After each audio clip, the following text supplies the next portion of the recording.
সুপ্রিয় এইচএসসি পরীক্ষার্থী বন্ধুরা, আজ 4 জুলাই তোমাদের বাংলা দ্বিতীয় পত্র পরীক্ষা অনুষ্ঠিত হলো। আশা করছি সবাই পরীক্ষা ভালো মতো দিয়েছ। তো চলো আমরা বাংলা দ্বিতীয় পত্রের ব্যাকরণ অংশের উত্তরগুলো দেখে নেই এবং তোমরা কে কেমন উত্তর করেছো তার সঙ্গে এই উত্তরটা মিলিয়ে দেখে নিতে পারো যে তোমাদের ব্যাকরণ অংশে কত মার্কস আসতে পারে। তো চলো শুরু করি। প্রথমেই 1 নম্বর প্রশ্নে ছিল উদাহরণ সহ ম-ফলা উচ্চারণের 5টি নিয়ম লেখো। এটা আসলে বই থেকে একদম হুবহু এটার উত্তর আছে, বিধায় আমি এটা দেখাচ্ছি না।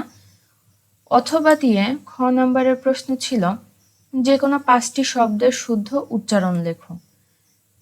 তো আমি এখানে সবগুলোর উত্তরই তোমাদের দেখায় দিচ্ছি। প্রথম শব্দ ছিল ব্যাখ্যা, এটা শুদ্ধ উচ্চারণ হবে ব্যাখ্যা। এরপরে দ্বিতীয়তে ছিল যুগ্ম, যুগ্ম, যৌবন, যৌবন, শাশ্বত, শাশ্বত, দ্রষ্টব্য, দ্রষ্টব্য, বৈশাখ, বৈশাখ, দেশপ্রেম, দেশপ্রেম, অতুল, অতুল। সো তোমরা শুদ্ধ উচ্চারণগুলো এইভাবে লিখতে হবে। আশা করছি তোমরা দেখে নিয়েছো এবং উত্তরগুলো মিলিয়ে নিয়েছো। আমরা 2 নম্বর প্রশ্নে চলে যাই। 2 নম্বর প্রশ্নে সত্যবিধান কি? উদাহরণ সহ সত্যবিধানের 5টি নিয়ম লেখো। তো এটাও 1 নম্বর প্রশ্নের মতো একদম তোমাদের বইতে এটার উত্তর হুবহু দেওয়া আছে। তো আমি এটাও দেখাচ্ছি না, চলো দেখে নেই খতে কি ছিল। খতে ছিল যে কোনো 5টি শব্দের বানান শুদ্ধ করে লেখো। তো আমি এখানে সবগুলোই তোমাদের দেখায় দিচ্ছি। রুগ্ন বানানটা দেখে নাও। এরপর এখানে লেখা আছে সম্বর্ধনা, আসলে লিখতে হবে সংবর্ধনা। এরপরে কর্মনিষ্ঠা, এখানে লেখা ছিল নিষ্ঠা। প্রতিদ্বন্দ্বী বানানটা শুদ্ধ করে লিখতে হবে। মনপুত বানানটা শুদ্ধ করে লিখতে হবে। বাল্মীকি, সত্ত্বাধিকারী। এরপর শেষটা হচ্ছে পৈতৃক।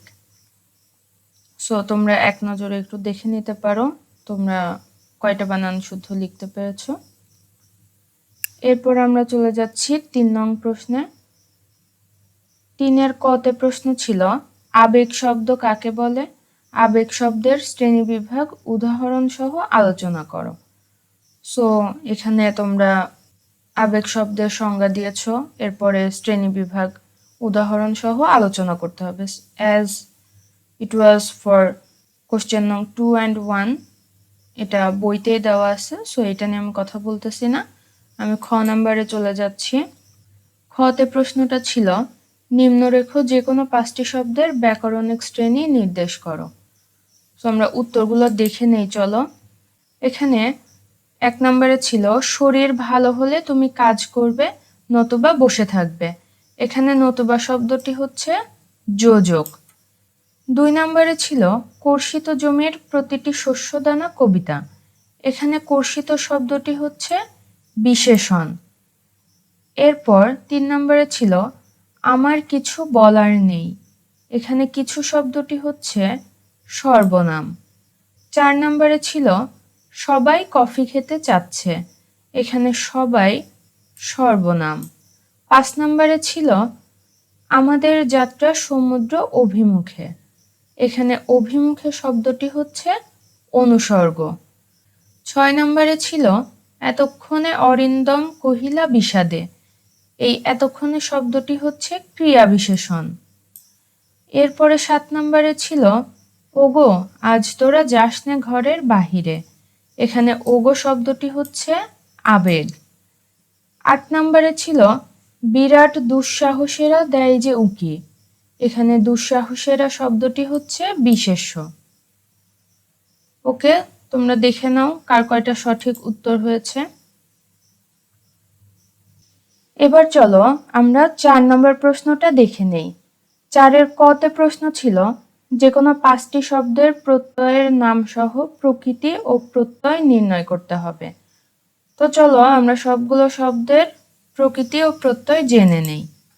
শুরুতেই ছিল বর্ধমান। এখানে বৃদ্ধ ধাতু, প্লাস মান প্রত্যয়, এটা হচ্ছে কৃত প্রত্যয়। 2 নম্বরে ছিল শ্রবণীয়, এখানে শ্রু ধাতু আর অনীয় প্রত্যয়, এটা ছিল কৃত প্রত্যয়ের উদাহরণ। 3 নম্বরে ছিল নবান্ন, নব প্লাস অন্য প্রত্যয়, এটা হচ্ছে তদ্ধিত প্রত্যয়। 4 নম্বরে ছিল সৌন্দর্য, সুন্দর যোগ জ, এটা হচ্ছে তদ্ধিত প্রত্যয়। 5 নম্বরে সৃষ্টি, এটা হচ্ছে সৃজ ধাতু এবং টি প্রত্যয়, এটা হচ্ছে কৃত প্রত্যয়। 6 নম্বরে ছিল সম্রাট, উপসর্গ সম রাজধাতু এবং কি প্রত্যয় একসঙ্গে, এটা হচ্ছে কৃত প্রত্যয়। 7 নম্বরে ছিল শৈশব, শিশু যোগ অ, এটা হচ্ছে তদ্ধিত প্রত্যয়।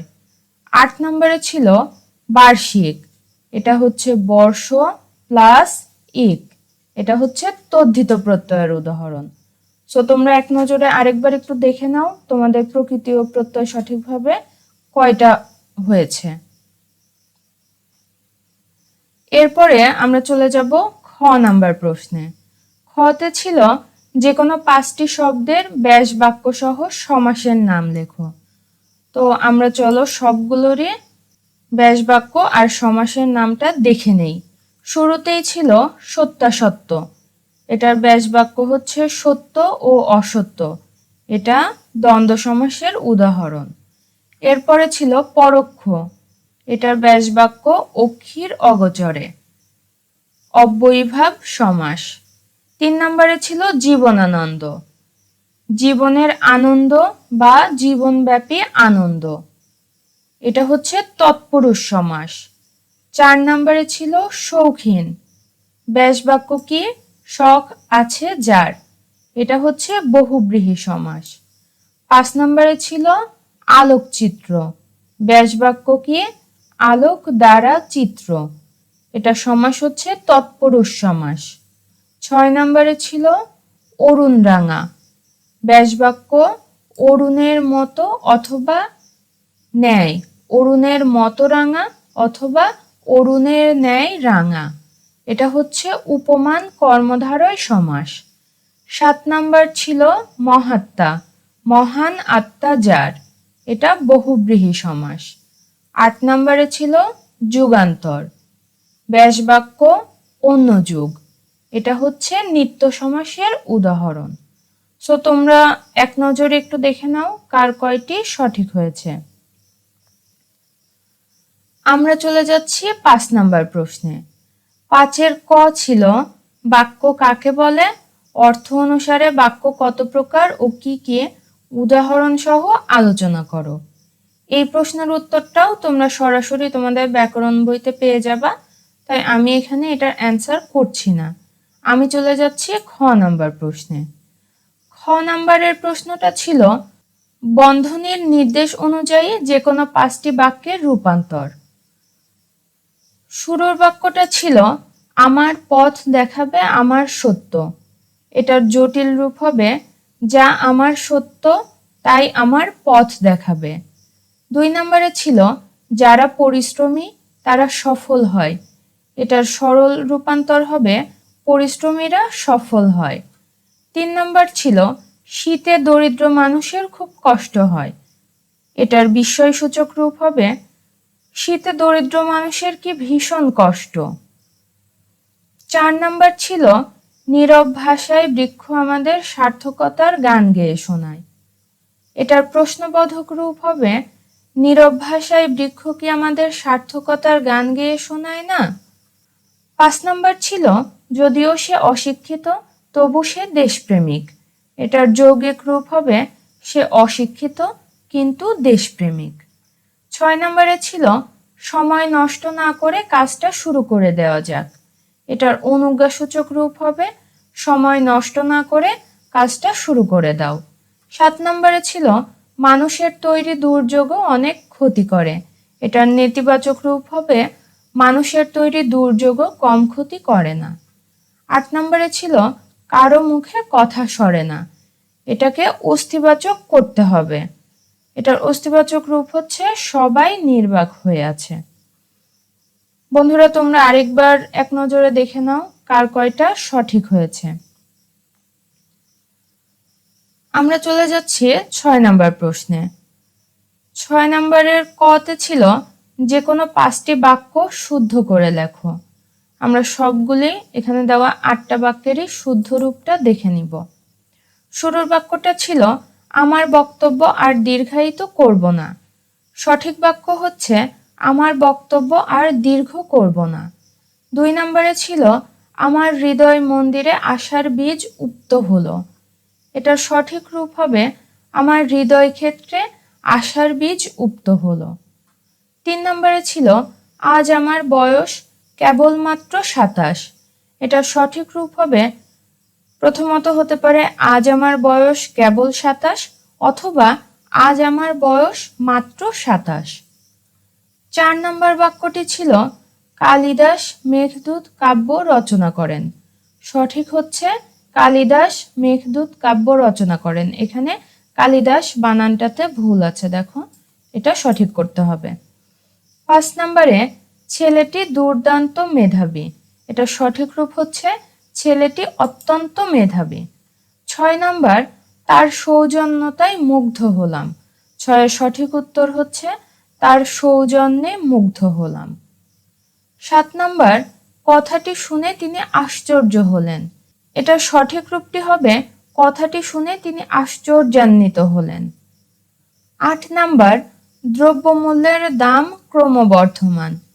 সঠিক বাক্যটি হবে দ্রব্যমূল্য ক্রমবর্ধমান অথবা দ্রব্যের দাম ক্রমবর্ধমান।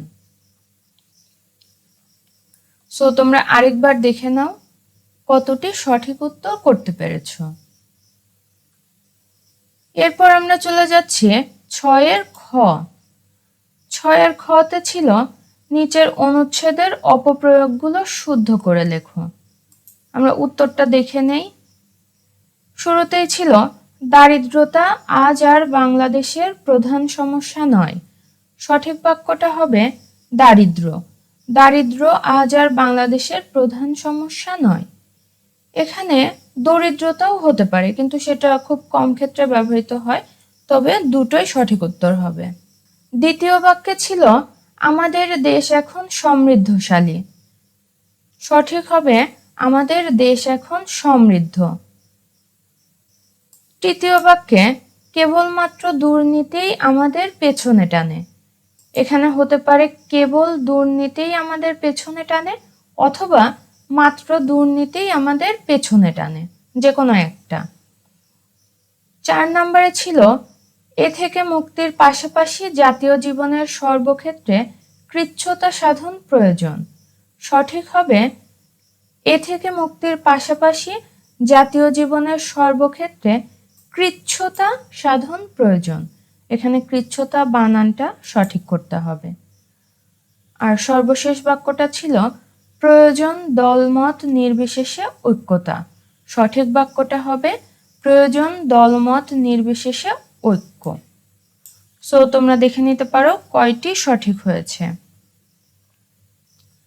এরপর আমরা চলে যাচ্ছি 7 নম্বর প্রশ্নে। 7 ক ছিল যে কোনো 10টি শব্দের বাংলা পারিভাষিক রূপ লেখো। উত্তরগুলো আমরা দেখে নেই। শুরুতেই ছিল অ্যাসেম্বলি। অ্যাসেম্বলি মানে পরিষদ, সভা অথবা সমাগম। দ্বিতীয়তে ছিল বুলেটিন। বুলেটিনের বাংলা বুলেটিন অথবা জ্ঞাপনপত্র। 3 নম্বরে ছিল সিগনিফিক্যান্ট। সিগনিফিক্যান্ট মানে তাৎপর্যপূর্ণ বা সার্থক।